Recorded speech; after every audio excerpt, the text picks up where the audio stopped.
Incontournable du calendrier underground en plein cœur d'une des capitales mondiales du cinéma, Outfest, festival du cinéma gay et lesbien, s'est ouvert le 12 juillet pour sa 30e édition à Los Angeles. Et pour lancer les festivités, Vito, documentaire du réalisateur Jeffrey Schwartz.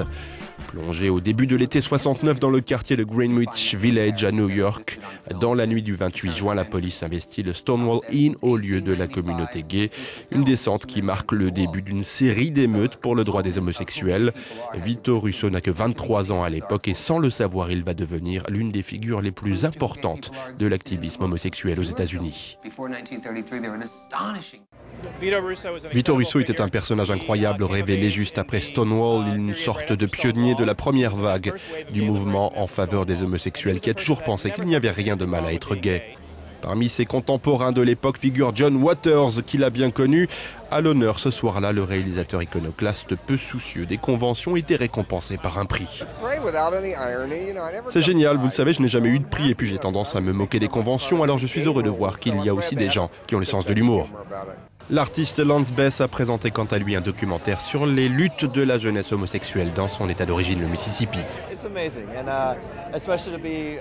C'est vraiment fou, imaginez un film sur ma ville natale pour montrer aux gens ici ce que nous avons enduré pendant si longtemps. Lance Bass a débuté sa carrière aux côtés de Justin Timberlake dans le boys band NSYNC.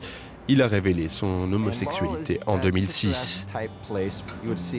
Ce film, réalisé par la New-Yorkaise Catherine Linton, est une rétrospective et à la fois une introspection qui prend pour repère Laurel, la petite ville qu'il a vu grandir dans l'État du Mississippi. Outfest, festival du cinéma gay et lesbien de Los Angeles qui souffle cette année. Ses 30 bougies se poursuit jusqu'au 22 juillet prochain.